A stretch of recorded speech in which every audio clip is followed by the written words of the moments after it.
I changed my life betting on MMA, and in this video, I'm going to take you through the entire fight card that we have on tap for this weekend in the UFC. Betting on MMA can be a gold mine if you do it right, and this card looks to have some elite betting spots. We're going to talk about them all in this video, and I'm going to go through every single fight on the card, giving you my breakdowns and prediction for each fight. This weekend, we are in Doha, and we have Arman Tsarukyan taking on Dan Hooker in a long time coming matchup. These two guys have been calling each other out for a long time. There's a lot of bad blood, and they're getting in the octagon to settle the difference this weekend. In the co-main event, we have Garry taking on Belal Muhammad in what is sure to determine one of the next few fighters that fight for the welterweight title. We also have Perez, a UFC flyweight veteran, taking on Almabayev as he continues his run to the top of the flyweight division. Serghei Spivac is on the card taking on Shamil, Gaziev, and a bunch of other very fun fights that I'm going to go through with you all today. So let's run the intro. I'll see you on the other side so we can make some cheddar.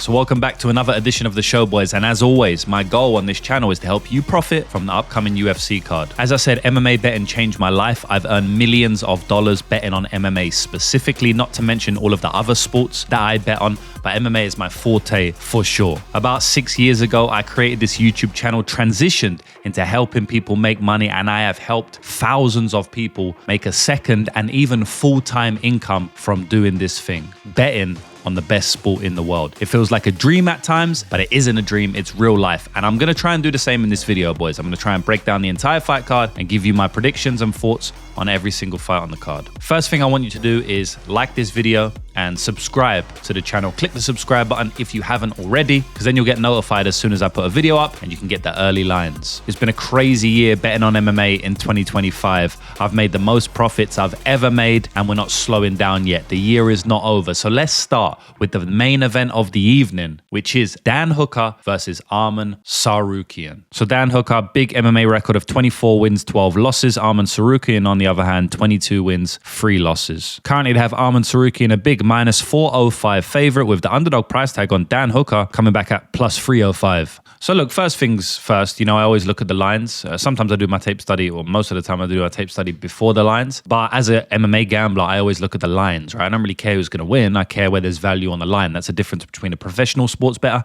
and someone who makes picks. We bet on where the value is. We don't bet on who we think's going to win. Sometimes we bet against who we think's going to win. So I look at the lines, as always, and I see that, Dan Hooker is a massive underdog. And I know why. It seems obvious why. At the end of the day, Dan Hooker, 12 losses. Arman Tsarukyan, only 3 losses.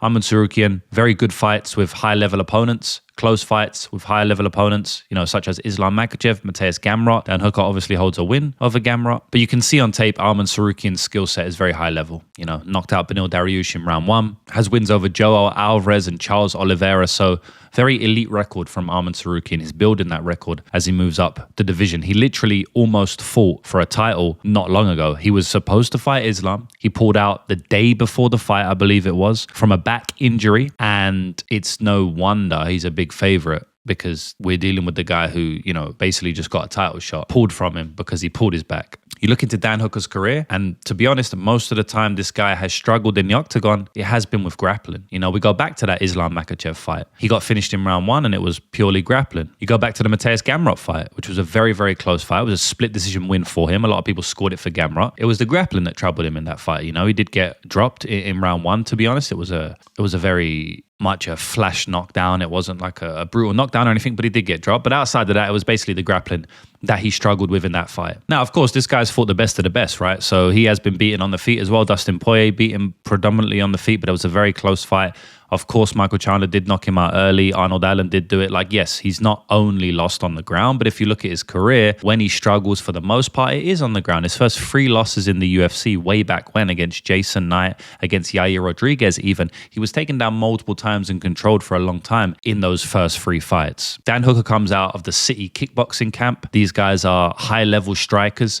So, of course, the grappling is weakness. And at the end of the day, man, Arman Tsarukyan's strength is his grappling. Arman is an elite wrestler. Very, very high-level wrestler. Probably the best in the division, if not, second or third best. Islam has moved up now, so we can't really include him. So you're talking the first to second or third best wrestler in the entire division. I'd have to sit and think about it.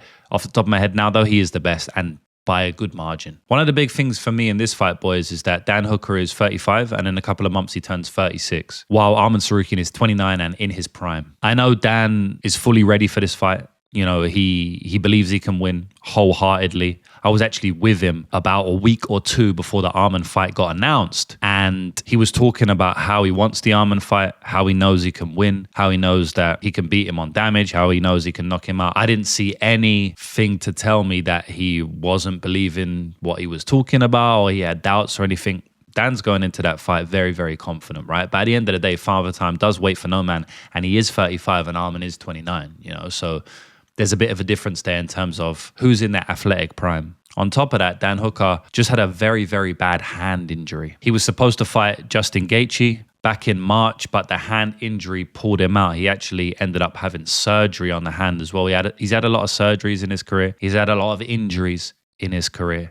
You know, some of the most well-known or notable injuries really in the division have come from Dan Hooker. You know, the guy seems like he's always having surgery or injured. He pulled out of a Bobby Green fight because he injured his hand or arm. He pulled out of a Jalen Turner fight because he injured his hand or arm. And again with Justin Gaethje, you know, back to back to back to back to back. So that's not a great sign. These type of things can play in the fight, you know, when you're going in there with injuries and your body's beat down and stuff like that. So it's a tough task for Dan Hooker. On the feet, Dan Hooker's clearly the better striker, you know, clearly. Doesn't mean Arman can't have some success there. I mean, as I told you, Mateusz Gamrot did drop Dan Hooker, but then Dan Hooker won that round back because he ended up dropping him and hurting him more than he got hurt. So that was round one. So I do feel like even if Arman does have some success on the feet, if it stays on the feet for 25 minutes, Dan's going to have a lot of success there, you know. And Arman has been hurt on the feet before. If you go back and look at that Joaquim Silva fight, Neto BJJ, who's a jiu-jitsu guy, but he does have a lot of power, he rocked Arman Tsarukyan badly in that fight, you know, wobbled him there. So I wouldn't be surprised if Dan Hooker lands a big shot of his own. I don't think he's got enough power or as much power as Neto BJJ, but I do think he has some very, very sharp weapons that can hurt Arman Tsarukyan, like the knees coming in. He's got very good knees, the teep to the stomach that he was using in one of his recent fights. Or when I say recent, like it was only 3 fights ago, but it was like 3 years ago, right? And we'll talk about the inactivity in a minute, but that was against Claudio Puelles, and we saw some very good body kicks being landed there. So talking about the inactivity that I just mentioned, Dan Hooker fights for the first time in 2025, and the year's almost over. So he's going to have only one fight in 2025 if this fight even ends up going through, which it should now, but we never do know until they get in there. So that's one fight in 2025. Last year, he had one fight only against Mateusz Gamrot. The year before that, he had one fight only against Jalen Turner. So it's 3 years in a row now where he's had only one fight in the entire year, whereas Arman has been competing. You know, Arman has been competing. You go back to 2022 when Dan Hooker had his previous third fight, right, against Claudio Puelles, and Arman competed 3 times in that calendar year, 2022. In 2023, he competed 2 times. In 2024, he competed once, yes, but that was because it was a title eliminator against Charles Oliveira, to which he won. And then he competed as early as January this year, or he was set to, against Islam Makhachev, and obviously that fight got cancelled. And then in the same year, he's fighting again. So this guy has been super active. Not only that, he has been having loads of grappling contests as well. Since May, he's had 3 grappling contests. Speaking of Arman grappling consistently, I'm going to speak a little bit about his preparation for this fight, which I think is important to note. So I was actually able to get one of his Russian interviews translated to English. It's a video on his YouTube channel. And Arman has been training with the Russian Olympic freestyle wrestling team in preparation for this Dan Hooker matchup. And as you can imagine, he's been training his ground game a lot since he's been grappling so consistently since May. Tsarukyan was actually training to be the alternate for the Oliveira versus Topuria fight, and he was helping Khamzat Chimaev train as well. So even though his fight against Islam was cancelled in January, he didn't lose shape. You know, he kept in shape, kept training every day, was even preparing for a title fight in case anyone dropped out of the Topuria and Oliveira fight. And in that interview, Arman Tsarukyan has said that he plans on going all out in the wrestling against Dan Hooker. You know, it's funny because Dan is talking a lot online and in interviews and stuff saying like, oh, he's only going to wrestle me. And then Arman did come out at one point and said, no, he's going to strike, but in that interview in Russian, he said that he's not going to strike. He said that he's going to wrestle him, which we know anyway, right? But I'm just telling you what I heard. We know anyway. He did also say in the interview that, yes, he speaks a lot of shit online, but he's not underestimating Dan Hooker at all, and he's fully focused going into this fight. So, I mean, all things that I would have assumed anyway, but we have confirmation from the man himself now. One thing I want to mention about that preparation into this fight is, Arman was always known for the takedowns, wrestling, big ground and pound. He's not really known as a submission guy. That was more Islam Makhachev's forte. We know Islam can take you down and submit you like he did the Dan with a Kimura. We know he can wrap up a Das like he did against Dustin Poirier, but Arman's not really the one to take the back and choke you out. Arman's not really the one to, slap on a dash choke. Of course he can do it. The guy's been training MMA for, most of his life, but he's not really the type to go out there and do that consistently. Now, being that he's been training heavily with wrestling and grappling, not only for this camp, but even, before the Islam Makhachev fight, I tend to believe that his grappling has improved a lot, in the last year or so. I mean, he's 29. He's still in his prime. He's one of the best fighters we've ever seen that haven't won a belt, right? In MMA. Like, he's one of the best prospects. I'm still going to call him a prospect because he hasn't won a championship belt yet. People are going to argue and say that's not how you use the word prospect and that. I don't give a shit. Like, what I'm saying is that he is still one of the best fighters on the planet that hasn't won a belt. So of course he should be getting a lot better in all facets of the game up until he's 32, 33, 34 even. And I've seen him choke someone out with an arm triangle choke, Benson Henderson, in his recent grappling contest. He also got a rear naked choke on Patricky Pitbull in a grappling contest this year. So I tend to think he might be improving his submission game a little bit, and we may see that on display here against Dan Hooker. Look, I'm going to be rooting for Dan Hooker in this fight. 100%. I want Dan Hooker to win. But it is a tough fight for him. He's a plus 305 underdog for a reason. And that's it. War Dan Hooker. I'm rooting for him. Hopefully he can get it done. So while I am rooting for Dan Hooker, at the end of the day, boys, I'm an MMA predictor. I'm an MMA gambler. I make money from betting on MMA.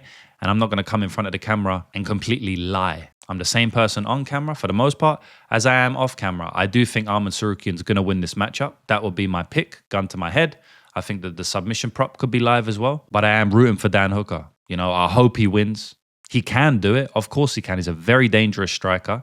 And if he goes in there with the right preparation on the right night, he can put Arman Tsarukyan's lights out. So I'm rooting for Dan all the way here. I know he's going to be prepped right, and good luck, Dan. Let's get it. In the next fight on the card, we have Belal Muhammad taking on Ian Machado Garry in the co-main event. Belal Muhammad coming into this fight with a record of 24 wins, 4 losses. Ian Machado Garry, on the other hand, 16 wins with only 1 loss to the best welterweight fighter in the world who went completely missing, which is Shavkat Rakhmonov. Currently, they have Ian Machado Garry as the minus 175 favorite with the underdog price tag on Belal Muhammad coming back at plus 150 odds. Yeah, this is a very intriguing fight, boys. Very intriguing fight. 2 high-level competitors, the former champion in Belal Muhammad, someone who took JDM to the brink in that fight. It wasn't a domination from either fighter. It was a very close fight. And someone who dominated the champ to win, who was Leon Edwards at the time, to win the belt. So Belal was kind of rooted in the welterweight. He's proved himself. Ian Garry, in my opinion, proved himself as well. Beat Carlos Prates, one of the best fighters in the division. Was close to beating Shavkat Rakhmonov.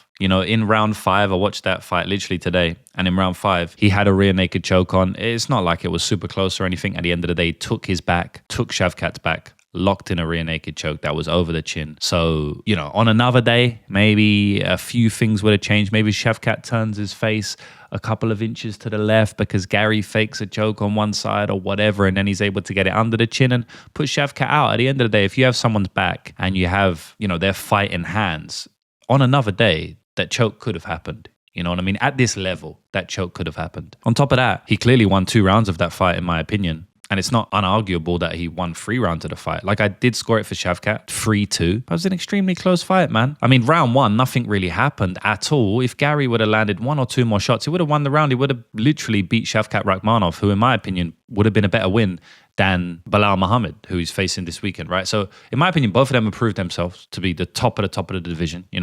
Probably the best division right now in MMA, the welterweight division. I mean, that top 5, that top 10 is absolutely insane. I mean, let's look at these rankings, boys, and bearing in mind, this is before the Islam versus Jack Della Maddalena fight. As you know, I record 1 week in advance. So I'm assuming some of these rankings, almost definitely these rankings would have changed, right? But at the moment, we have JDM as champion, Belal Muhammad number 1. We can add Islam Makhachev in there at some point as well, wherever he's going to be. Sean Brady, Shavkat Rakhmonov, Leon Edwards, Kamaru Usman, Ian Garry, Joaquin Buckley, Michael Morales, Carlos Prates.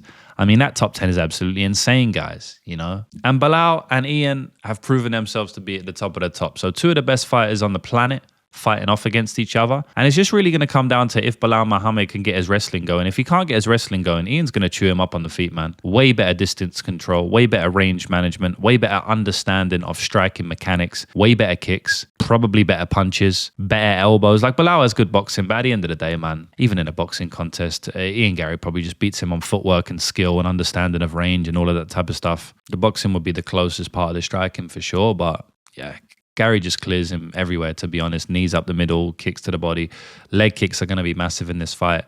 Could even see him landed a head kick. So Belal's going to need to get his takedowns going. It's interesting because in his last fight, he clearly wanted to showcase his strike, and he said it going into the fight, and he actually proved it in the fight. You know, I thought he fought a bad game plan against JDM, and he still took him to the brink, and it was a close fight. You know, in round 4 and round 5, he switched up his game plan and he started to wrestle more, and he had way more success. Now, he also got hurt more in those rounds because obviously if you're pressuring and trying to get your wrestling going, you're going to walk into some big shots from JDM, and that is what happened. But he also did get his wrestling going, took JDM down multiple times and controlled him for a good amount of that time. When he started to eventually go to his wrestling. For the first 3 rounds, the guy weren't really wrestling that much. Yes, if you check UFC stats, he's got some takedown attempts, but they was half-hearted takedown attempts. They was kind of takedown attempts just to show him the takedown so he could work on his striking. Like, he clearly came in with his striking game plan against JDM. And I think he's going to switch it up against Ian Garry. Because 1, he lost the belt. It didn't work for him, right? 2, he knows Ian Garry's an elite striker, right? And 3, there is a clip on Instagram where he's talking about that JDM fight. He's talking about how, you know, he changed his mindset from the goal of becoming champ to where he achieved it to the goal of becoming the best pound for pound and proving that he's good in every realm of the fight, including striking. And you can clearly see that in the JDM fight, like I said, right? He's trying to prove he's good at striking. And now he said his mindset has changed again. And now he wants to show everyone that he's leveled up. He's leveled up his fight IQ. He's leveled up his skill set. Basically, he's alluding to he's going to wrestle in this fight. And I know I would have assumed that anyway, right? But now we hear it from the guy himself. If he comes in there with a JDM game plan, he's going to get beat again by decision. Again, probably, right? If he comes in there with a bit of a different game plan, he's going to make it close, man. We look at Ian Garry, right? And we see, is he good on bottom? Can he defend takedowns? Now, early in his career in the UFC, he was getting taken down a couple of times by Darian Weeks and Gabe Green. But he shored up a lot of those holes. Even in those fights, like, he clearly won the fights as well. It was not like it was that close, you know what I mean? And I think he's got so much better since then. I mean, at the end of the day, he was a young guy when he fought those guys. You're talking like a 23, 24-year-old guy. Now he's a 27-year-old man, right? So he's coming into his prime. I still don't even think he's in his prime, but we have to look at his more recent career to really judge his skill set, in my opinion. You can't be looking at those early fights and taking too much from them, considering the amount of growth that he has shown and also just the age. Like, we know he's going to improve. These fighters, like I said, Arman, Tsarukyan, Ian Garry, some of the best in the world, they improve at a rapid rate, right? That's just what they do. So we look back at the Shavkat Rakhmonov fight, right, which was a lot more recent. And there was a lot of grappling in that fight. You know, it was a great fight to watch for the Belal Muhammad one because there's a lot of grappling, right? And there's not a lot of grappling in a lot of Ian's fights just because he's so good at keeping it on the feet. He's so good at defending takedowns. It's tough to see how he is on bottom and how he defends takedowns against a real wrestler. And Shavkat, not a great wrestler, but it's the best comparison we have, in my opinion. So yes, Ian Garry got taken down in that fight. And to be honest, he lost the fight in the clinch up against the cage. You know, so much so that the fight was up against the cage so much that the referee actually broke them up because nothing was happening in the clinch and it was just boring. Shavkat was holding him in the clinch every single round for a long portion of those rounds. Garry, you know, towards the later rounds was able to reverse a lot and get the fight that he wanted, but especially in the earlier rounds, Shavkat was just holding him up against the fence, man. And one thing I noticed there is that Shavkat just looked way stronger than him, you know? I don't think Belal's going to be as strong as that, or the strength, the disparity won't be as big. I still do think Belal's stronger than him, but I do think Shavkat's stronger than Belal. And he's a lot bigger and a bit more imposing. You know what I mean? He's way bigger than Belal, to be honest. He's even bigger than Ian Garry. He looked like a half a weight class above Ian Garry, which was kind of crazy because Garry is a big welterweight. If we look a little bit deeper into the Rakhmonov fight, not only concentrating on the clinch control, right, but also concentrating on the grappling. Rakhmonov was able to get 2 takedowns on Ian Garry in the 4th round when he finally stopped shooting up against the cage and he shot out in the open. Right, he shot him for a double leg. He switched it to a single, and got the overhook over the top of his head, side, shoulder, and he was able to take him down there. Right now, initially,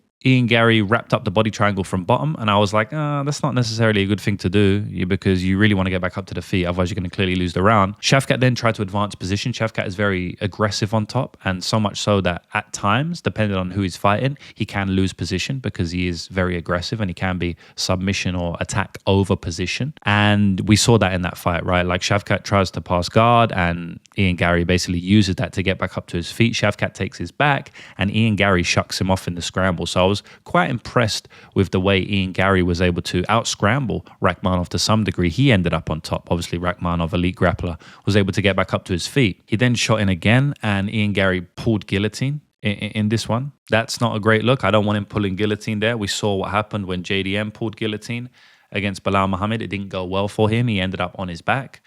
I don't want to see Garry doing that. I will say Garry could lock in a ninja choke here. He did lock in a ninja choke against Shavkat, and Shavkat's just so big, so strong, so physical, and it wasn't locked in, as tight as it needed to be. He was able to kind of reverse the position, to be honest, and ended up on Ian Garry's back, or at least with a body lock behind him. I kind of feel like if he locks up a ninja choke here, it could be live to end up on top of Belal, maybe even submit him. I don't think it's going to happen, but it's not out of the realm of possibility here. So that could be a weapon for Garry, but I don't want him jumping guillotine. Yeah, standing guillotine, ninja choke, front headlocks from standing is all good, but I don't want him jumping guillotine here. I'm not going to lie, I was impressed with the grappling and jiu-jitsu prowess that Garry showed against Shavkat, being that Shavkat's one of the best grapplers in the entire division. He's known to be a submission savant. He submits or knocks out everyone. The only person he hasn't finished in his entire career undefeated is Ian Garry. It's the only guy he didn't finish. And to be honest, Garry was winning a lot of those jiu-jitsu positions. He reversed him. He put him in a ninja choke. He was able to get up from bottom more than once. He was able to take his back. And in round 5, he took his back, put the body triangle in,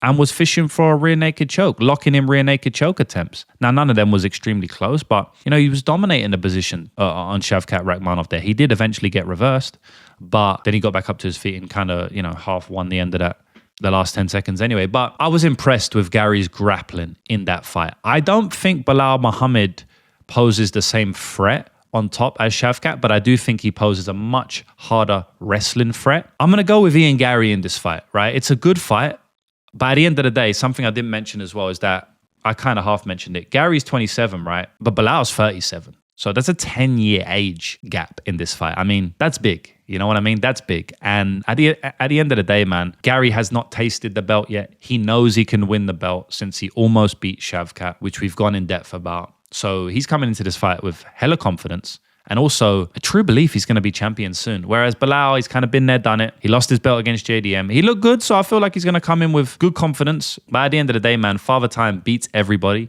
And at 37 years old, I can't pick a 37-year-old over a 27-year-old at this level when they're both top of the division, in my opinion. I can't do it. So I'm picking Ian Garry here. Much better striker.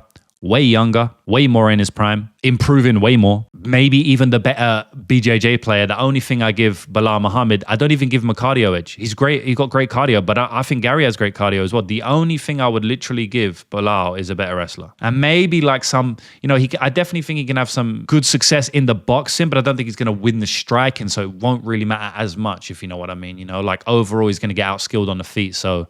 And I don't think he's going to land a knockout, you know what I mean? So if I don't think he's going to land a knockout, the boxing doesn't matter as much because he's going to get outskilled in the striking. So the only thing I would really give him is wrestling, is pure wrestling. Garry has almost everything else, man. Almost everything else. I guess experience, level of competition. I do lean Belal slightly. Definitely on experience. Level of competition honestly is close. Is very close. They both fought Jeff Neal. One beat Jeff Neal, one got destroyed by Jeff Neal. Yeah, Belal's fought JDM, Leon Edwards, but Ian Garry's fought Shavkat and Prates, who are probably better than JDM and Leon. Do you know what I mean? So I don't know. So yeah, I'm going to go with Ian Garry in this fight, boys. It's only a 3-round fight, so I'm going to go Ian Garry via decision. And yeah, I think Belal loses another decision, and I think Ian Garry continues his rise in the welterweight division to maybe one day even become champion. The next fight on the card is Volkan Oezdemir taking on Alonzo Menifield. Volkan coming into this fight with a record of 20 wins, 8 losses. Alonzo Menifield 17 wins, 5 losses, and 1 draw. Currently, they have Volkan Oezdemir as the pretty significant favorite at -230, with the underdog price tag on Alonzo Menifield coming back at +195. First of all, I want to say shout out to Atomic Alonzo Menifield. He cashed me in the elite zone a massive +500. I got him even better, but I tracked it at +500. +500 ticket against Umar Sy in his very last fight. The biggest underdog on the card, one of the biggest underdog wins on the entire year in the UFC. I mean, who is the biggest underdog that won on the UFC? Let me know if you know down below, because I don't know, but I don't think a lot of people are beating Alonzo Menifield at +500. By the way, plus like 560 or something I got. So yeah, I mean, one of the biggest cashes of the entire year. And me and the Elite Zone cashed on it. That was an epic night. That was the same night where we cashed the doesn't go to decision in the Phil Rowe and Ange Lusa fight at like +200. And then Kamaru Usman against Joaquin Buckley at +230. Like, insane night. I remember that one of the best nights of the year. So shout out to Alonzo Menifield. You're always going to be in my good books for that one. This fight is a tougher matchup, I'd say. I still feel like it's going to be a similar fight, to be honest. Like, I think it's going to be close. I think it's a close fight, you know. I don't think anyone out there is going to have a strong read on this one. But the bookies do. They're saying Volkan's a -230 favorite. I can't say I agree with that, man. I honestly don't have a strong read on this one, boys. I mean, they're both UFC light heavyweight veterans at this point. They've both fought a somewhat similar level of competition, although Volkan has done more in his career. He has fought for the belt, etc., etc. But Volkan has dropped the ball multiple times as well in fights that maybe he should have done a little bit better in. Losing to Anthony Smith, getting choked out in that fight wasn't great. Since then, he's decent, you know. He's lost to some good fighters like Krylov and Ankalaev, but even Krylov, you know, we see him on a massive downslide after that fight, to be honest. He performed semi-well against Allberg. You know, he tried his best. He was just out-skilled on the feet there. Ran through Johnny Walker. So, you know, he's done well in the UFC. He's a good fighter. His style is kind of like a pressure boxing style. You know, he walks forward, good calf kicks, good pressure. He did beat Guskov as well, which is a good win considering the run that Guskov has been on recently. Showcased his grappling a little bit in that one. Boys, I can't really break this one down too long, man, because I don't have a strong take on it. I feel like the odds are a little bit wide. You know, Menifield can definitely make it close. Like, Menifield has the grappling upside in this fight. Like, I don't think at all that Volkan's going to take him down. He's not that great takedown artist himself. He's not very athletic himself. And Alonzo is an extremely athletic fighter. He's like a rugby player. You know, he's like an American football player. Extremely strong takedown defense and physicality and strength and even athleticism at his size. So the fight's probably going to be on the feet unless Alonzo can get some takedowns, right? And then on the feet, yes, Volkan is better. You know, he's more technical. I wouldn't say he has more power, but I would say he has commensurate power. He has much higher volume and he's just smarter. He has more tools as well, right? So like the leg kicks are going to be there, whereas, yeah, Alonzo has some good leg kicks, but I feel like Volkan's just better all round on the feet. But like I said, just because you're better, it doesn't mean you're going to win. I mean, Volkan's been knocked out a couple of times now. He's got a solid chin, but he can be cracked. He can be wobbled. So Alonzo, he can hurt any man. And then, yes, Volkan will have more volume. But like I said, Alonzo will probably have more cage control, maybe a takedown or two in there. And I don't think Volkan just going to go balls to the wall and try and knock him out like he did against some of these fighters, specifically Johnny Walker, because he's going to be scared of the power coming back from Alonzo and the athleticism. So I'm going to pick Volkan just because I think he's going to win. But a pick is not a bet, as I always say, boys, right? So just because I pick someone doesn't mean I'm going to bet on them. In fact, sometimes I bet against them. And I'm going to look into it a little bit more. I'm going to think about it a little bit more. I probably don't want any action on this one, but I might just look to play plus money in this one.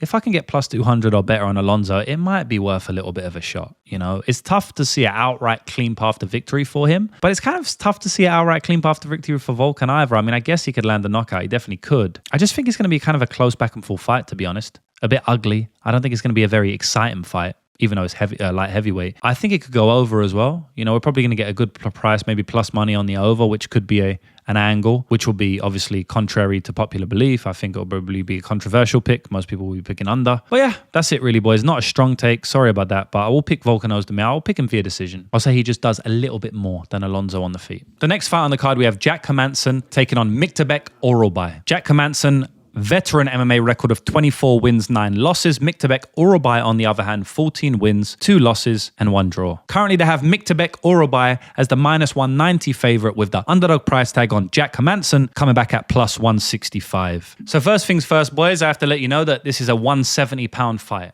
Right, so Orolbai has had a couple of 155 bouts in the UFC. He's also had a couple of catchweight bouts in his last 2 fights. And now he's fighting at 170 officially. And Jack Hermansson is cutting down from 185. So, to some degree, we have a former 155er taking on a former 185er. So that's going to be interesting. I don't think it's going to be good for Jack Hermansson moving down in weight. He's not like a small 185er. I feel like he's going to have to drain himself to get down to 170. And I actually feel like Myktybek Orolbai was a massive 155 pounder. So 170 is probably going to suit him better. He did debut in the UFC at 170 against Uros and he didn't look small there. In fact, he looked like the much more physical and strong man and was able to finish Uros Medic. So I actually give the advantage in this weight class to the guy who's fought at 155 against the guy who's fought at 185. It's funny how fights play out at times, MMA is just a weird game. Like, you wouldn't have thought when they was both fighting at 155 and 185 respectively, right?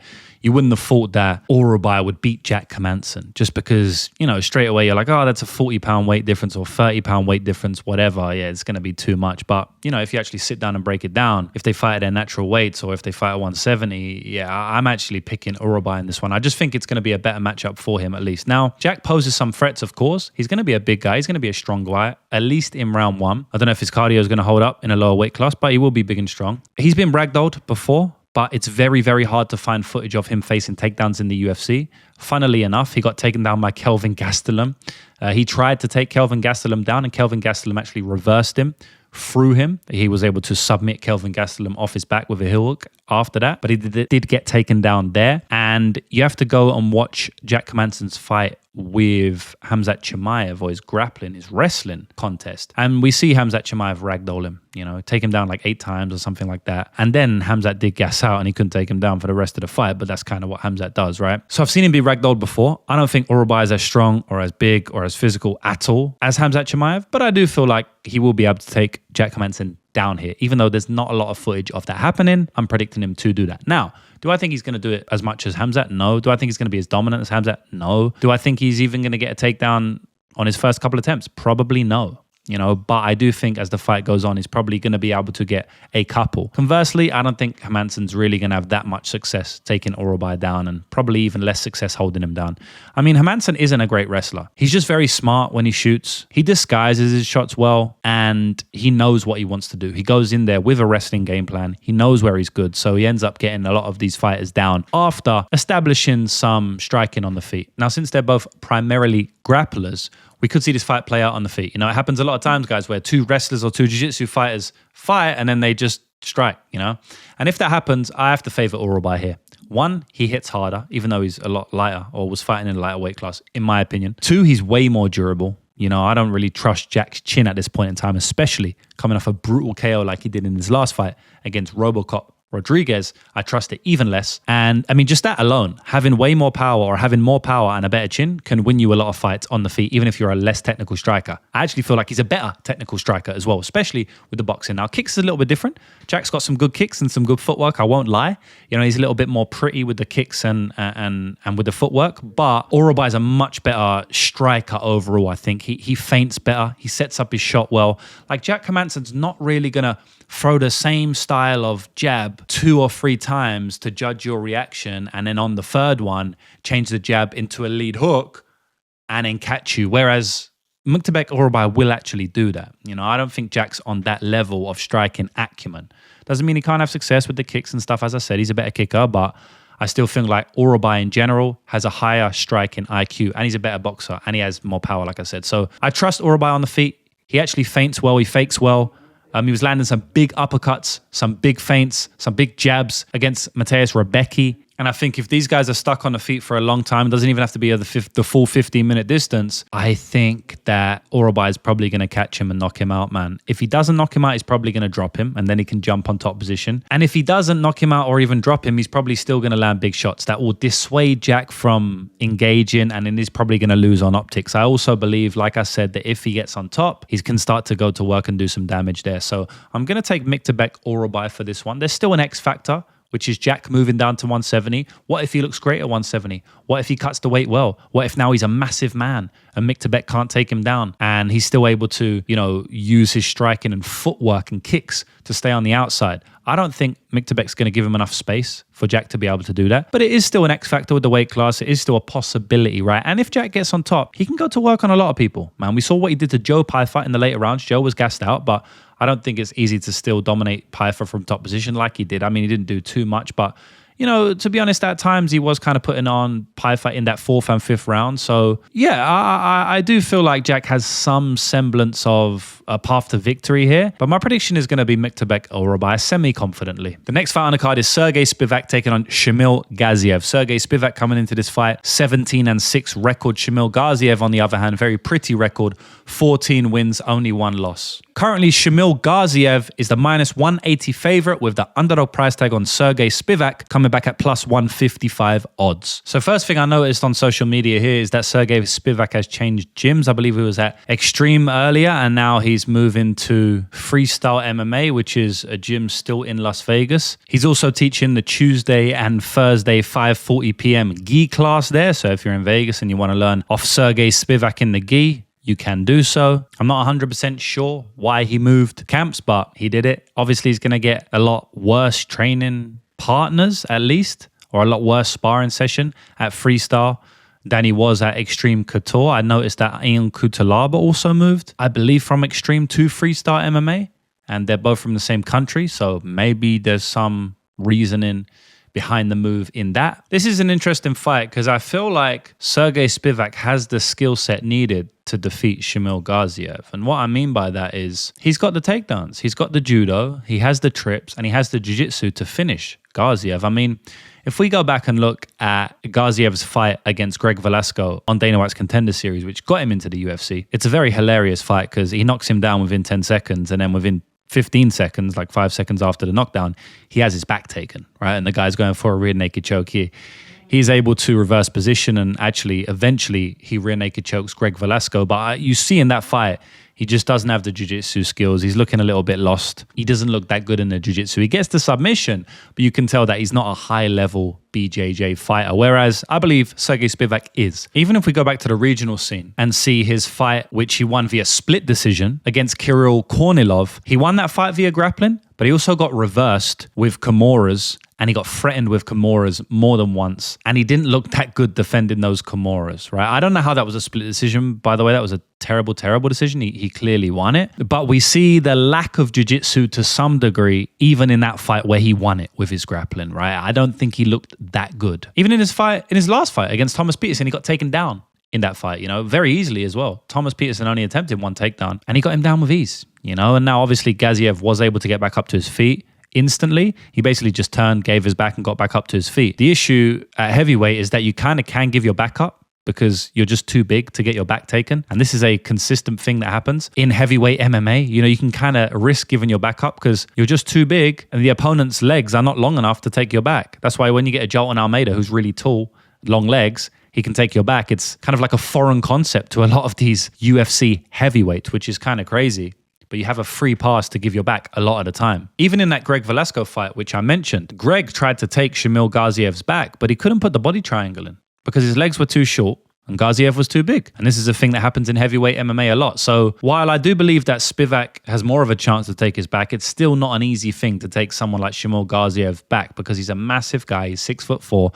So he probably can just give the back to get up here, which obviously helps him a lot. The issue with Spivac is I don't know whether his head's in the game. I don't really know what he's fighting for at this point. He's a UFC veteran. His takedown offense looked pretty poor against Waldo Cortez Acosta, although his pressure and striking looked pretty decent, to be honest. In his fight before that against Jolton Almeida, he kind of just quit, when the going got tough after sweeping Jolton once, which again, not the best look of all time. He's also now, as I mentioned, a gi instructor in a small Las Vegas-based gym. He's 30 years old, but in fight years, he's probably like 36, 37, approaching the end of his career. Whereas Shamil Gaziev, the guy's probably still gunning for a title shot in his own mind. he's very fresh into his UFC career. Gaziev has had 4 UFC fights and Serghei has had 14. And he's approaching his 15th UFC fight now, right? So I just feel like there's a big discrepancy in career trajectory, maybe where their mindset is at, motivation, that type of stuff, which can make a big difference in the octagon. Now, stylistically, like I said, I think he's got the skill set to finish Gaziev with his jiu-jitsu, but at the end of the day, man, Gaziev's a massive guy. He's not easy to take down at all. Like I said, Thomas Peterson did it with ease, but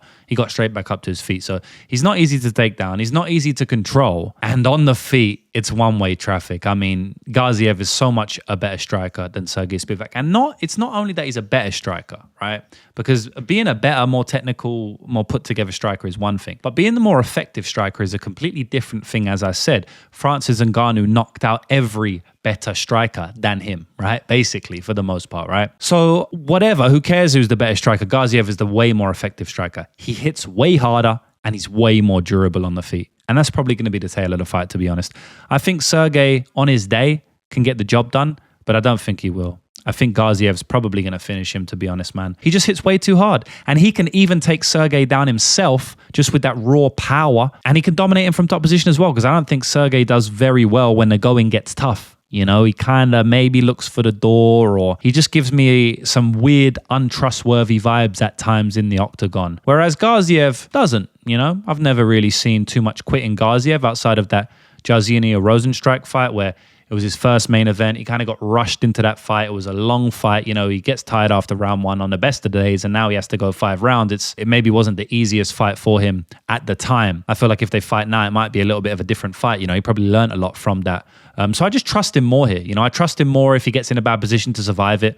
I don't trust that of Serghei Spivac. And at the end of the day, man, like Gaziev hits very hard, and he's a good striker. That Thomas Peterson knockout was brutal. He absolutely put it on Martin Buday in the first round, had him basically not wanting to even continue the fight when it started in round 2. He was kind of just backing away and just accepting the shot. So, yeah, I just feel like the power is going to be too much here. And it's probably going to be a knockout win for Shamil Gaziev. The next fight on the card is Asu Almabayev taking on Alex Perez. Asu Almabayev has a record of 22 wins, 3 losses. Alex Perez, 25 wins, 9 losses. Currently, Asu Almabayev sitting as the -170 favorite with the underdog price tag on Alex Perez coming back at +145. It's a very good fight, very high-level flyweight bout. Alex Perez, I feel like, hasn't reached the heights of what he could have reached. But then when I say that, I look at some of these top-class fights that he has taken, and he's been finished. He's succumbed to submission most of the time. And that's kind of been the tale of his career. He's a very good fighter, good boxer, good wrestler, good anti-wrestler, but he can give up his back, he can give up his neck a lot of the time. And in these high-pressure fights,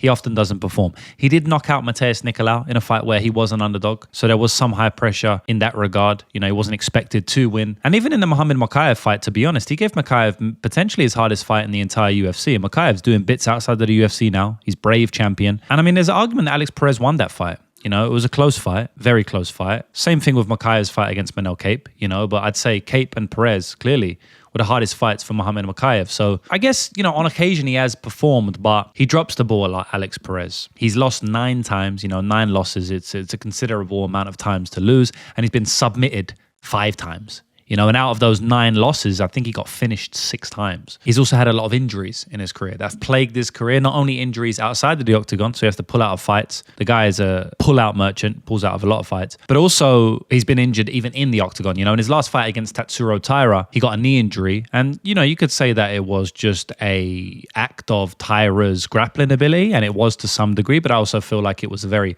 low percentage of outcome. If Taira did that to him 100 times, Alex Perez only pops his knee maybe like once or twice. It just happened to happen in the cage at that time. And to add to his laundry list of injuries, as I said in the Tatsuro Taira fight, he injured his knee and he actually had to have meniscus and ACL surgery after that fight. So that can't be good for him. He's in a latter stage of his career now, and he has to get another surgery on his knee, which can be a very bad one. A lot of people do not come back the same, even half the same, after ACL injuries and ACL surgeries more specifically. So I feel like Alex can sometimes mentally switch off, with the amount of times he's been submitted, and he'll give up his back and get submitted straight away. He'll lack concentration. He'll get guillotined by Davison Figueiredo, whatever it may be.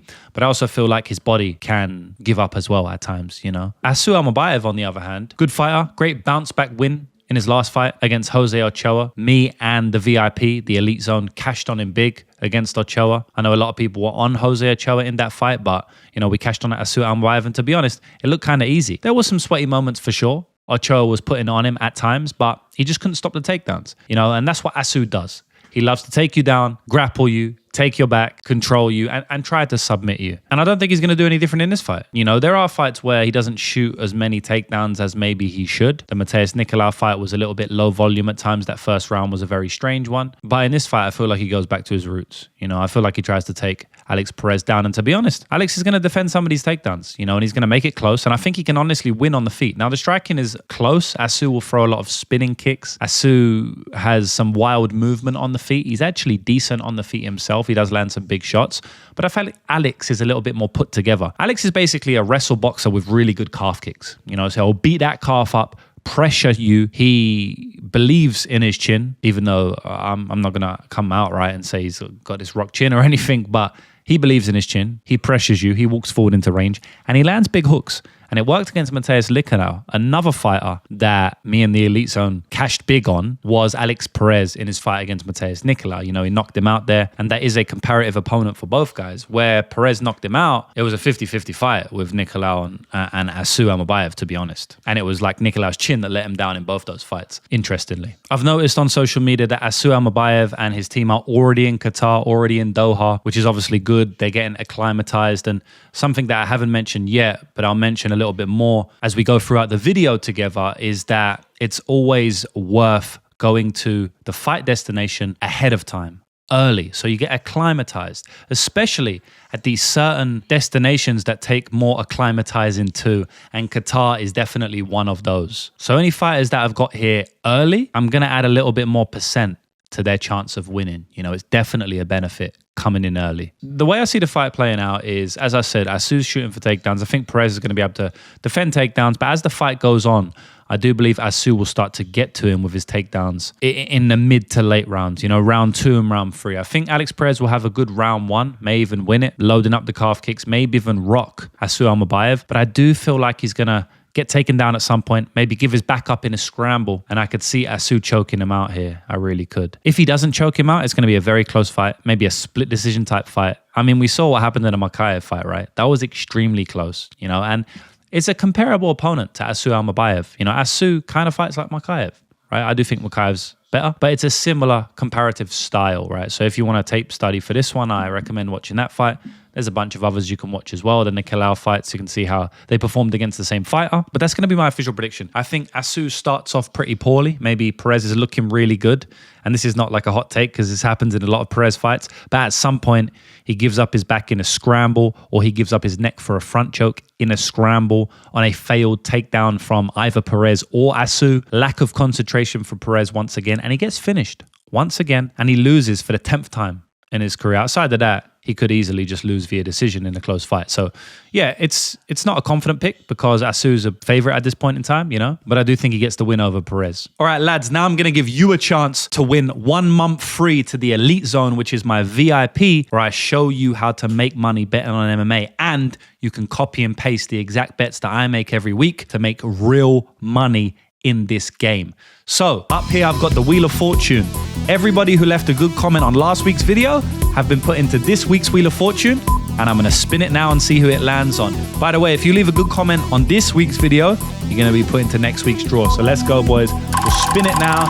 And boys, if you don't want to wait, you can just sign up without, going on the Wheel of Fortune. The link is down below in the description. But here we go, boys. Congratulations to Alexa Rilano, 8354. You just won yourself 1 month free of the lucrative MMA Elite Zone. Congratulations, because you're going to cash big, like we've been doing all year. Check the description to find out how to enter the Elite Zone. And like I said, boys, if you didn't win this week, no worries. Leave a good comment down below. Hopefully you win next week. You can also sign up without waiting for next week. Even if you sign up and then you win next week, I'll just extend your membership for free for a month anyway. Sublaunch.com/lucrative MMA is where you need to go to sign up. And boys, you get access to everything, man. You copy and paste the bets, the personal bets that I'm placing every week. You also get access to my VIP group chat where we have a lot of fun every week. You also get my long shot props, long shot parlays, everything.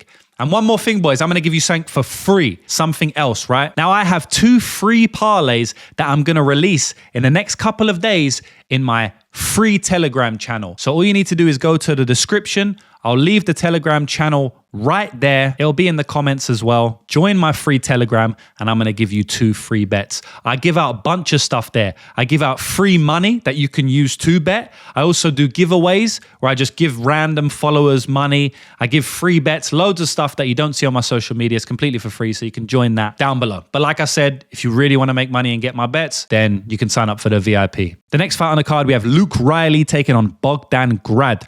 Luke Riley, very hyped prospect. Coming into this fight, 11 wins, 0 losses. Bogdan Grad, on the other hand, 15 wins and only 3 losses himself. Currently, they have Luke Riley as the minus 200 favorite with the underdog price tag on Bogdan Grad coming back at plus 170. Another semi-banger of a fight here, guys. It really is.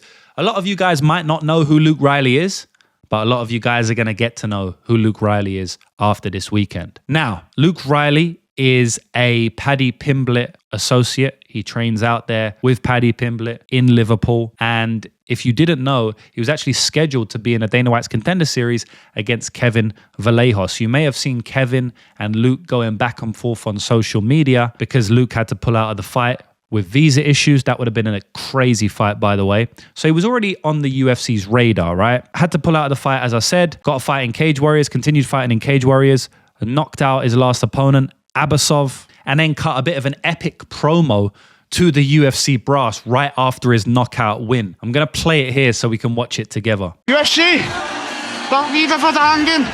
Dana and me, once assured, don't let me think of this to this matey. Having a small bitch and need a helping hand. I'm no B-League fighter. I'm S-League, UFC, Premier League. But I can't get to that low. I'm retiring. Get me signed now.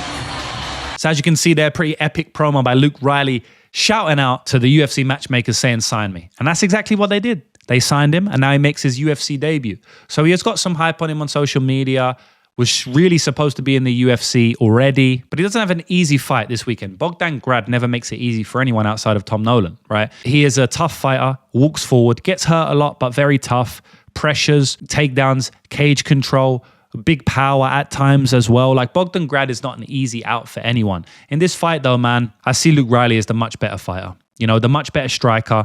Luke Riley's issue really comes with the takedowns and the wrestling. You know, he has had a lot of issues in the past. Not a lot of issues, not a lot, but he has had some issues in the past of fighters taking him down. And a lot of his fights are kind of not back and forth, but his opponent does have some success and then he has success later in the fight. And that's a big shout out to his conditioning. He has elite cardio in my opinion, you know, and the later the fight goes, sometimes the stronger Luke Riley gets. So he's a builder in fights. And I kind of feel like Bogdan Grad is going to make it tough, make it gritty at times, but I don't think he's going to be able to keep up with the skill level of Luke Riley on the feet. And I see Luke Riley teeing off and probably knocking him out at some point, to be honest. Bogdan is tough, but he gets hurt a lot. Even in his last fight against Naimov, that went to decision. Spinning wheel kick in the first round, random shot. He got really rocked by that. Ends up getting a takedown of his own after that, which is kind of crazy. And it's a testament to Bogdan Grad. He's never going to quit in there, but he can be rocked. I don't think he has the best chin of all time. Like I said, knocked out by Tom Nolan pretty early into that fight on the Dana White's Contender Series. And yes, this is a different weight class, but I still feel like Luke Riley's power and skill set is enough to put him out. So look, boys, not going to, again, put all of my money only on a knockout. And my prediction is going to be that he wins, whether it's knockout, decision, submission, whatever. As always, we'll touch on the acclimatization part. And I have noticed something notable on the Bogdan Grad side where he has actually scheduled a meet and greet in Austria for November the 15th, which is basically a week out from the fight. So he's still going to be in Austria a week away from the fight. So I guess, you know, he feels that he can acclimatize fine. He's already fought in this part of the world multiple times, but I did think that was notable. You know, he's not going to get there probably till about 3, 4, 5 days at best before the fight, which isn't ideal. My prediction is that Luke Riley gets the W on his UFC debut, continues to build that hype, and has some big fights in the UFC in the coming years. The next fight on the card is AbdulRakhman Yakhyaev versus Raffael Cerqueira. Yakhyaev coming into this fight with a record of 7-0. Cerqueira, on the other hand, 11-3, and all 3 losses are coming in the UFC. Currently, they have Yakhyaev as the biggest favorite on the card at minus 800 odds, with the underdog price tag on Raffael. Cerqueira coming back at plus 550. I completely agree with the odds in this one, boys. Cerqueira is going to get his 4th loss in a row in the UFC, and he's going to be cut after that. Yakhyaev looks like a very legit fighter. 24 years old, 7-0. Pretty decent on the feet, as we've seen in Dana White's Contender Series. Big light heavyweight, real power, still growing. And he's got very good grappling as well. You know, that's really what he does on a lot of these regional scene fights. He's taking his opponents down and he's hurting them from top position. He can do it all, but his grappling is kind of what he falls back on, you know, when the fight isn't going his way on the feet. So like I said earlier, it's always good to get out to these countries and acclimatize early, and that's what exactly Yakhyaev has done. He's already out there at the time of this video, and I'm recording this about 4 or 5 days before you even see it. All right, so 4 or 5 days before today is when I'm recording it. So he's already out there in Doha, already acclimatized. He trained at Killcliff for his Dana White's Contender Series fight and for this fight as well, or at least a portion of it. And I think he's going to go out there and do work. I think this is an easy Yakhyaev spot. I think he's going to finish Cerqueira probably in round 1, probably via submission or ground and pound. To be honest, I don't know what it will be. He could finish him on the feet easily. He could finish him on the ground easily. Like, pick your poison. It is what it is. I'm going to say he finishes him via KO just because we saw what he did in his last fight on the Dana White's Contender Series. Maybe he wants to go out there and show that again. He may fall in love with his hands after knocking someone out on the big stage. He knows Dana likes it. You know, he got praise from Dana. And then we've seen Cerqueira just melt on the feet to Modestas and Aslan. So it could easily happen here again, and I'm actually predicting it to happen. On top of that, Cerqueira is the main training partner of Jolt and Almeida. I actually saw them training together when I was at the UFC PI. They were striking together, but obviously that's a heavy grappling camp. So I'm assuming he has some decent grappling chops. I mean, I don't want to say assuming because I saw the Julius Walker fight, but I guess I'm just more confident that Yakhyaev will land a knockout on the feet, do that faster than he would if he tries to get a takedown. You know, even in the Julius Walker fight, Julius Walker was dominating him with top position, with grappling. You know, he had a lot of straight armbars locked in or went to them, tried to get the Kimura, etc., etc. Got full mount, took his back, but couldn't really, you know, come close to a finish on the ground. But on the feet, he did knock him down, even in round 3. So I just feel like this guy's so vulnerable on the feet. It could happen on the ground as well, but at the end of the day, man, it's going to be a finish regardless, so who cares where it happens. I think ITD is going to be a massive price. The odds are not out for that yet, but it's probably a good parlay piece. I mean, he's going to finish this guy 8 to 9 times out of 10 in my opinion. Yakhyaev inside the distance. Round 1 is my official prediction. The next fight on the card is Kyoji Horiguchi taking on Tagir Ulanbekov. Now, Horiguchi is making his return to the UFC after almost 10 years away, with an extensive record of 34 wins, 5 losses. Tagir Ulanbekov, on the other hand, 17 wins with only 2 L's. Currently, they have Tagir Ulanbekov, the minus 170 favorite, with the underdog price tag on Kyoji Horiguchi coming back at plus 145. Very good fight, boys. Very high level flyweight bout. So, as I said, Horiguchi making his return to the UFC. He already fought in the UFC way back when, 2014, 2015, 2016 times, and it's been almost 10 years outside of the UFC octagon. And now he's making his return. He's been doing his thing over there in Rising. He has won a belt over there, defended a belt over there. So Tagir was recently in the UAE for Umar Nurmagomedov's fight with Mario Batista. But then he returned to Dagestan after that rather than staying in the area for his fight. So he's in Dagestan at the moment. I'm sure he's going to go to Doha soon. Semi-interesting thing I found out was that Khabib recently said in an interview that he's going to retire from coaching after Islam, Umar, and Usman Nurmagomedov finish their careers. So Tagir is not in that rank. You know, he didn't mention Tagir. So I know that Tagir is not like a main priority for him, which is obviously a negative in MMA. You know, you want Khabib on your side. He's a very good coach. And I know that he is well respected out there in Dagestan and makes everybody train that bit harder, cut weight that bit better. Speaking of cutting weight, Tagir cuts weight again for his 3rd fight in 11 months. And he has a very heavy, tough weight cut, as do all of those Dagestani guys. Islam Makhachev at 155. Khabib had a very, very notoriously bad weight cut, you know, pulled out of fights because of it before. And Umar has a very tough weight cut himself. So Tagir is no different. I don't know how he's going to take it, you know, 11 months, but he's used to cutting for flyweight. But he's a massive flyweight, man. Very big flyweight. This is a great fight, man. Very high level fight, boys. Kyoji trains at American Top Team, very high-level training partners. Alejandro Pantoja is over there. The Bashrat brothers, Danny Sabatello. He's going to be well prepared for this fight, but to be honest, I feel like his career is on a bit of a downslide. I feel like Horiguchi has seen his best days. I mean, this guy was fighting Demetrius Johnson 10 years ago. You can't tell me that a guy who fought Demetrius Johnson 10 years ago is going to be in his prime 10 years later. It's pretty unlikely, unless you're like 19 when you fought him and he wasn't. He's 35 years old now, and I really believe that some of his physical attributes are failing him now. He's still very athletic, still good of judge of range, distance management. He has that karate, hands-down striking style. And he's still a very good fighter, very high level, but I've seen his chin deteriorate recently, even in his very last fight. He dominated the fight via wrestling, which isn't going to be a path here for him, in my opinion. But, he got rocked in that fight, got dropped in that fight, got hurt in that fight.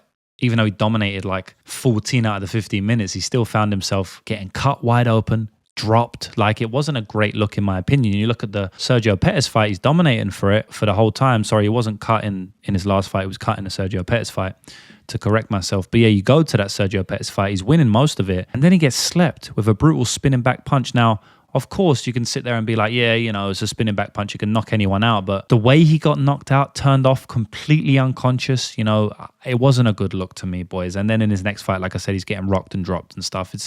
It's not a good look, and I do believe his chin is getting worse. If your chin and reaction time starts to deteriorate even a little bit with that hands-down karate style, it's maybe time to either change style, which he kind of has because he's really heavy wrestling now, whereas there's been fights before where he's kind of just like to strike a bit, or time to retire, because that's not a good style to have if your physical attributes are dropping. And I kind of feel like that's happening with Kyoji Horiguchi, and I don't think he's coming back to the UFC at a good time at 35 years old after he's been there, done it. Now, Tagir's not a young buck himself. He's 34. He pulled out of the Josh Van fight, which I think the UFC didn't like because they're giving him strange matchups after that. Clayton Carpenter, Azat Maxim, Kyoji Horiguchi. I mean, I feel like the UFC are half trying to punish Tagir because he's one of the best fighters in the world. He's so good. He lost against Tim Elliott back in the day in a split decision where most people called Ulanbekov the winner. It was kind of a bit of a robbery. And he's undefeated in the UFC outside of that, with wins over Cody Durden, Alan Nascimento, Clayton Carpenter, Bruno Silva. Like, you would have thought they would have given him a step up in competition. Like I said, they did against Joshua Van, and he pulled out. I believe that was something to do with the weight cut there, going back to what I said about the weight cut. So yeah, I feel like he's a little bit in no man's land right now. The UFC don't really care for him, don't like him. So yeah, man, in this fight, I see it playing out in one way, really. I don't think Kyoji's going to have much wrestling success because, I mean, who does against Tagir? Yes, it can happen, but I don't think you're going to be able to control him, right? Will Tagir have wrestling success over Kyoji? I think it's more likely, to be honest. I think he can take him down. I think he can have success, but for the most part, I feel like we're going to see much of a striking fight. And on the feet, I favor Tagir. I think he hits harder. And like I said, Kyoji gets hurt way too often lately for my liking. And I think Tagir can crack him and drop him in this fight. I really do. I think both fighters are probably going to try and establish top control, but I don't think either is going to have massive success with it. So we're going to be stuck on the feet. And I think Kyoji's going to be winning the minutes and looking good on the outside of his bouncing hands down style, good calf kicks, very fast for the division, even for flyweight. And, he might be looking good, but I kind of trust Tagir to time him. I kind of trust Tagir to land with more power, and I trust his chin more than Kyoji. So I think that's going to be the tail of the fight, and Tagir either knocks him out or drops him once or twice or just wobbles him enough to win a decision. So my prediction is going to be Tagir Ulanbekov to win this fight. In the next fight of the night, we have Bekzat Almakhan taking on Aleksandre Topuria, the older brother of Ilia Topuria. Bekzat coming into this fight with a record of 12 wins, 2 losses. Aleksandre Topuria has exactly half the record of Bekzat with 6 wins and 1 loss. So half the amount of wins, half the amount of losses. Currently, they have Bekzat Almakhan, the slight -115 favorite, with the underdog price tag on Aleksandre Topuria coming back at -105. Very good fight, boys. Fairly high level fight, although we don't know too much about Topuria. He seems to be fairly high level. 30-27 in his UFC debut last time out against Colby Thickness, who then went on to get a good win over Musasa in his next fight. And on the other hand, we have Bekzat Almakhan, who dropped Umar Nurmagomedov on his way to losing 30-27 in that fight. and then showed out in his next performance, getting a dominant first-round knockout over Brad Katona, a brutal knockout as well. So do we have a future pound-for-pound GOAT on the list in Aleksandre Topuria, just like his younger brother, Ilia Topuria is? Now, first thing first, right? We have to be clear. I don't think that Aleksandre is as good as his brother Ilia. I don't think anyone would believe that. Of course he's not, right? Is he still a very solid UFC fighter that could go far? Potentially. We don't know much about him. And the reason I say that is because he competed multiple times in 2015 going 2-1, right? He suffered a finish loss in 2015 where he gassed out in the fight and he got finished with 10 seconds left in the fight in round 3. Then he took 6 years off MMA, right? He didn't fight for 6 years. Comes back in 2021, gets a win, only has 1 fight that year. Fights again in 2022, gets a win, only has 1 fight that year. Fights again in 2023, gets a win, only fights 1 time that year, doesn't fight in 2024, right? And then he makes his UFC debut. So you're talking about 2015, 10 years ago, he has 3 fights, then takes 6 years out of the octagon, then only fights once a year up until his UFC debut. So in the last 10 years, being an active MMA fighter, he's only had 6 fights. Now, obviously, he wasn't active for those 6 years. I don't have too much information of what he was doing in that massive break. And the reason I'm telling you all this and how his career has gone is because I'm trying to let you know that we don't know much about Topuria. We haven't seen him in the cage. We haven't seen him deal with adversity since 2015, right? We haven't seen his chin tested. We haven't seen his cardio tested, his wrestling, his striking. We haven't seen much, man. He's run through a couple of bums on a regional scene, and then he takes on Colby Thickness where he wins 30-27, and that's the fight where we start to draw our information from, right? That's the fight which we can look at and go, okay, this is his skill set. And in that fight against Colby Thickness, he fights like his brother. You know, he walks forward, a lot of pressure, stalks his opponents, has very big hooks, sometimes wings a little bit wide, trying to knock his opponent out. Did land a big knockdown on Colby Thickness in round 1 of that fight.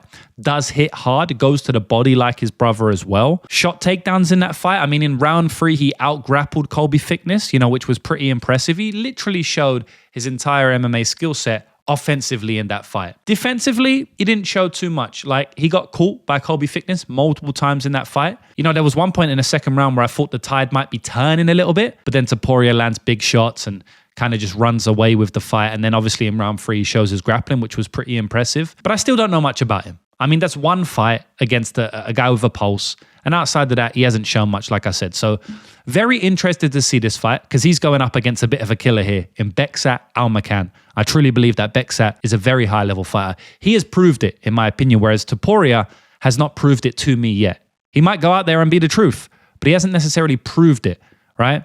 But Bekzat has. I know he lost 30-27s against Umar Nurmagomedov, but he did knock him down, right? In round 1, within the first 20-30 seconds of the fight, he landed a big knockdown with an overhand, a bit of a wild overhand, but it landed nonetheless. First of all, I want to shout out Umar Nurmagomedov because he got dropped to his butt and shot a takedown from his butt. I mean, the athleticism that Umar has is really a sight to see. It was kind of beautiful to watch that fight, even though it was literally 12 minutes of control time from Umar.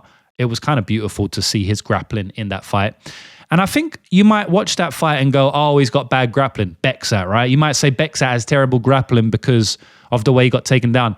But Umar's just that good. He's just one of the best on the planet with his takedowns, with his wrestling, with his grappling, as we've seen in basically every single one of his UFC fights, including his last fight against Mario Batista, right? If you go back and look at Bekzat's fights on the regional scene, he's actually got very good takedown defense and he's actually taken his opponents down. So I don't think Bekzat has like the elite takedown defense, right? But I do think it's good. I just think it was exposed against the best wrestler in the world, or one of the best wrestlers in Umar Nurmagomedov. I don't think that he's just going to be getting grappled in a lot of these fights, right? On the feet, he's very, very good, man. Feints well, has a lot of power, very explosive, big power for bantamweight, and very explosive. He doesn't look like he has that much power when you look at his build. I mean, some of these people that have a lot of power at bantamweight, John Dodson comes to mind, you know, flyweight, but you know what I mean, like small, stocky, powerful. Bekzat doesn't really look like that to some degree. You know, he kind of looks like in shape, but he doesn't outright stand out to me like this guy's got crazy power, but he does, man. He's very explosive, very fast as well, and he makes very good reads. The knockout over Brad Katona was actually elite. You know, he stung Brad Katona with 3 massive shots before the eventual knockout, which was a beautiful uppercut. I actually posted on Twitter. because it was so beautiful. He's very, very good at timing those shots. And it's going to be interesting for me to see the boxing here, because Topuria is going to walk forward and try and knock him out. And Bekzat's going to walk forward and oblige it and try to knock Topuria out. So we're going to find out who's the better boxer. Now, I think that Bekzat is actually better at finding some of these shots in close range. I think Bekzat might be a little bit faster, quicker to the punch. He might throw a little bit straighter, whereas Topuria may have more natural power. I don't want to say that because Bekzat has so much power as well. I kind of lean Bekzat with the boxing. I really do. I don't think Topuria has the power of his brother.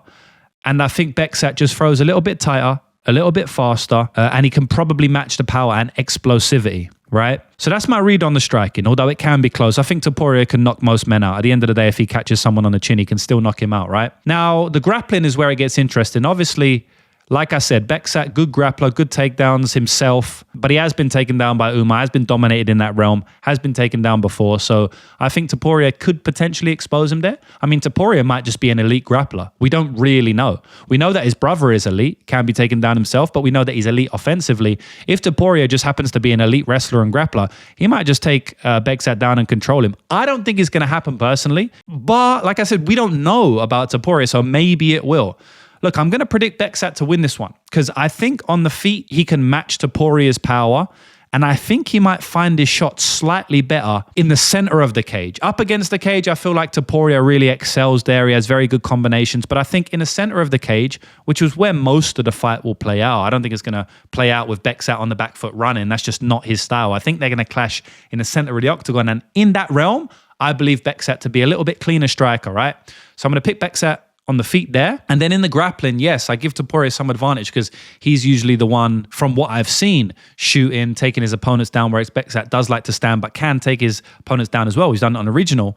But I haven't seen Topuria exposed on the ground. We know how good the Topuria brothers or camp is in the jiu-jitsu. So I'm going to give him some advantage there, although it might not play out to be that. So that's a little bit of an X factor. But then also, I give Bekzat the advantage in the cardio and just a high-level experience, to be honest, and experience in general. Like I said, he's got double the amount of wins than Aleksandre Topuria. So I'm going to go with Bekzat in this one, boys. Very, very close fight. I kind of feel like someone's getting knocked out, you know, because I think they're going to swing trade. And it's a very, very good fight. I'll pick Bekzat for the win, though. The next fight on the card, we have Ryan Loda taking on Ismail Naurdiev. Ryan Loda coming into this fight with a record of 7 wins, 2 losses. Naurdiev, on the other hand, 24 wins, 8 losses. Currently, they have Naurdiev, the -175 favorite, with the underdog price tag on Ryan Loda coming back at +150. Yeah, interesting fight, boys. One that I don't have the strongest read of all time, to be honest. I don't necessarily agree with the odds at -175 for Naurdiev. I don't really understand why he should be like a considerable favorite. Yeah, he's probably better at MMA all round. Not better grappler, but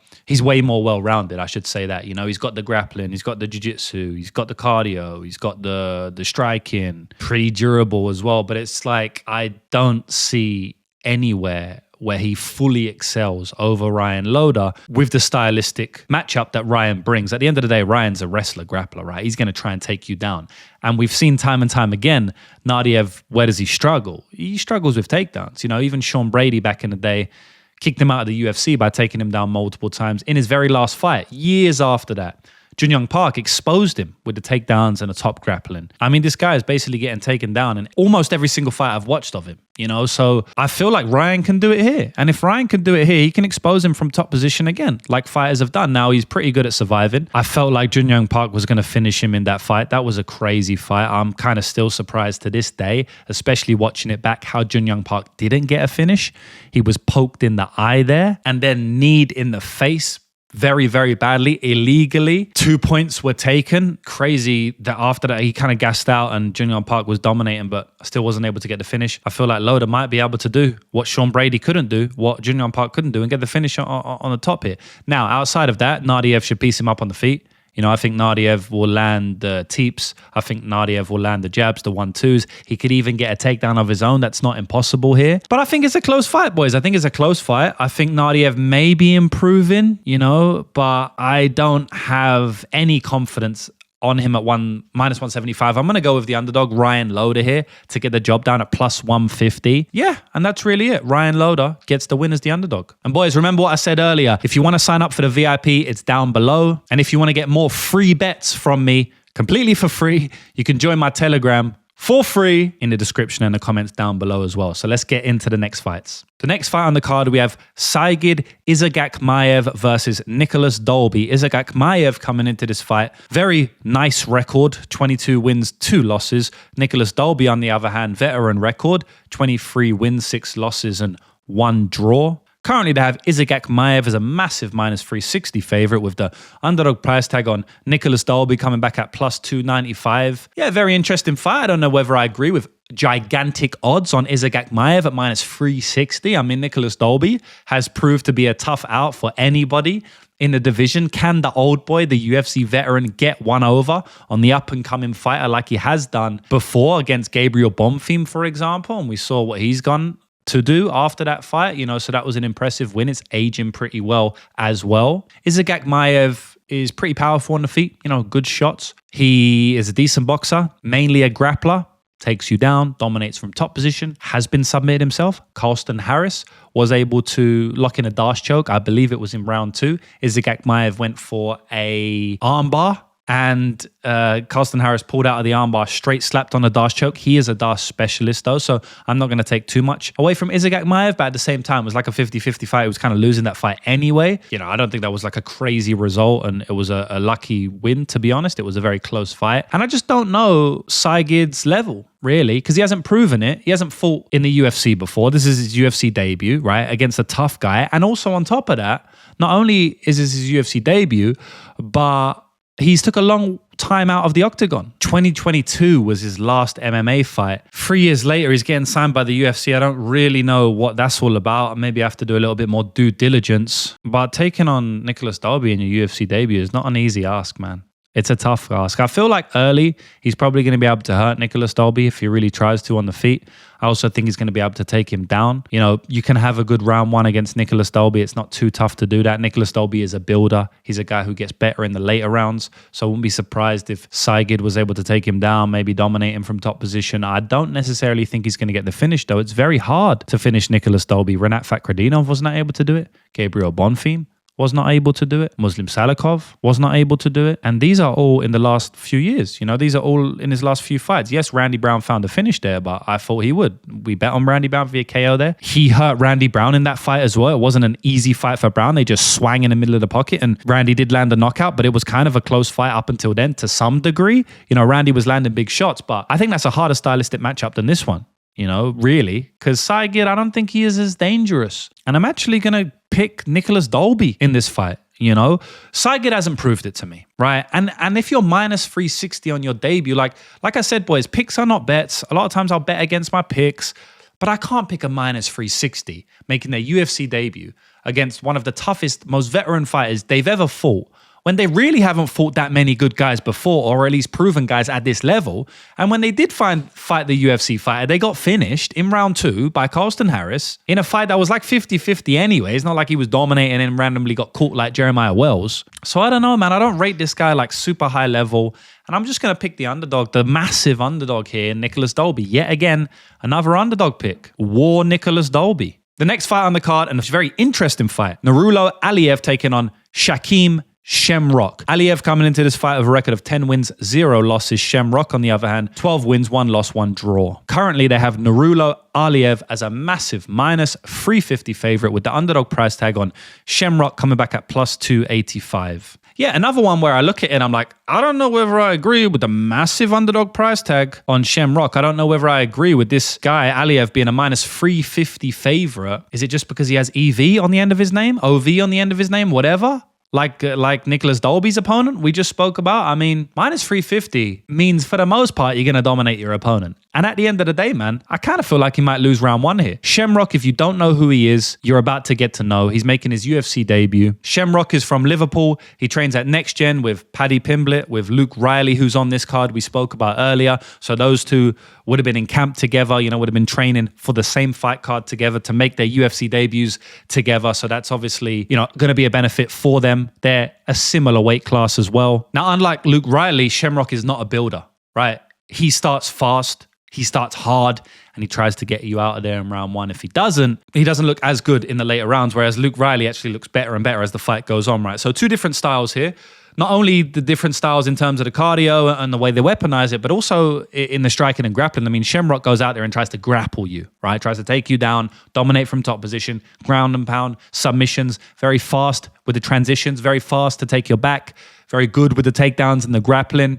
Luke Riley is a striker, as we mentioned before, for the most part, right? So this is a very interesting matchup because we have Yakhyaev, who's a wrestler, and Shamrock, who's a wrestler grappler. So they're probably going to tangle horns in that department. And who's going to come out on top? Well, I have to pick Yakhyaev over a 15-minute fight just because I think Yakhyaev has better cardio, or at least he's shown me better cardio. Seems like he is a little bit more of a decorated wrestler. I mean, where he trains and where he's from out there in Tajikistan, they have much better wrestlers than they do in England and in Liverpool. So I feel like he'll start winning the positions as the fight goes on. But this is an MMA fight. This is not a wrestling fight, right? And I actually feel like Shamrock's more of a dangerous grappler, and he's pretty dangerous. Reminds me to some degree, not really, but some similarities of Paddy Pimblett, where he can take your back and choke you out very fast and pretty dynamic with the grappling transitions and specifically the jiu-jitsu. So I wouldn't be surprised if Shamrock catches Yakhyaev in a submission here, even if he is the worst wrestler. I also think he can probably take Yakhyaev down and take his back as well, right? Now, in round 2 and round 3, he might start to tire out, but I definitely think early he can cause problems from Yakhyaev. Now, Yakhyaev has fought grapplers before. He literally fought Joe Solecki, a very, very high-level grappler, in his last fight. And he kind of dominated that fight with top control, top pressure. But Joe Solecki is more of a slick grappler where he will take his time. Shamrock is very aggressive and he will go straight at you from the opening bell. And that's not what Solecki did. Solecki still had him in a triangle choke in round 2, to which he was able to kind of easily get out from. And he just used his physicality and strength to beat Joe Solecki, which has happened before. Joe has been on bottom and kind of just accepted bottom position. Shamrock's not going to do that. Yeah, he might throw up an armbar or a triangle, but he's going to scramble his ass off, use all his cardio to try and get back to his feet or get to a dominant position in the scrambles. And I really think he can do it here, at least early. Now, if the fight goes long, it's not like a guaranteed Yakhyaev win to me. I mean, Shamrock has decisions on his record in his last fight. He beat Korkmaz via decision. It was a split decision. I don't think it should be a split decision. He arguably won all 3 rounds in that fight.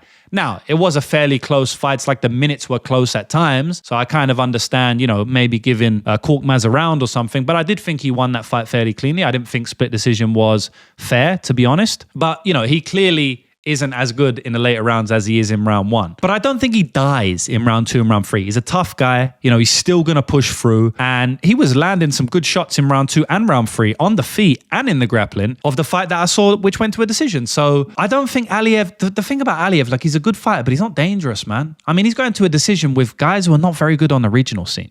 So I don't think he's going to go out there and finish that many fighters. Can he finish? Yes, he's a good MMA fighter. He's big, he's strong, he's physical, but I don't think he's dangerous. And I think Shamrock is extremely dangerous. So I actually give the finishing upside to Shamrock here. And he's like a plus 300 underdog. I mean, how am I giving the finishing upside to a plus 300 underdog? That's not very good. And it's not like it's just a lock that Yakhyaev's definitely going to win the minutes. I mean, he could easily lose round 1 by getting his back taken. And now Shamrock needs to maybe get another back take to win the entire fight in a decision. So I'm going to pick Shamrock here, man. I'm going to say that it is a standout night for Next Gen. I'm going to say that Luke Riley gets a finish and his friend Shamrock gets a finish as well. First fight on the card. It's going to be a banger. I know the UFC want it to be a banger. And that's my prediction, boys. I'm going to say that Shamrock, the plus 300 underdog, wins. So I'm giving you another underdog. I'm picking a lot of underdogs this card. We ain't going to win them all, boys. They're not all going to win. But the picks are the picks. And the way I see the fight is the way I see the fight. And I can't pick a minus 400 if I don't think he has much chance to like just dominate and clearly win the fight, man. I'd rather pick the plus 350 underdog or the plus 300 underdog, which we have here in Shamrock. So War Shamrock, let's go. I genuinely think he can get it done here. So that's it, boys. It's been a crazy year, a fantastic year, and we just smashed another video together. Hopefully, I can put more money in your pocket as I try to do every single week. Outside of that, I'll see you in the next video. Peace.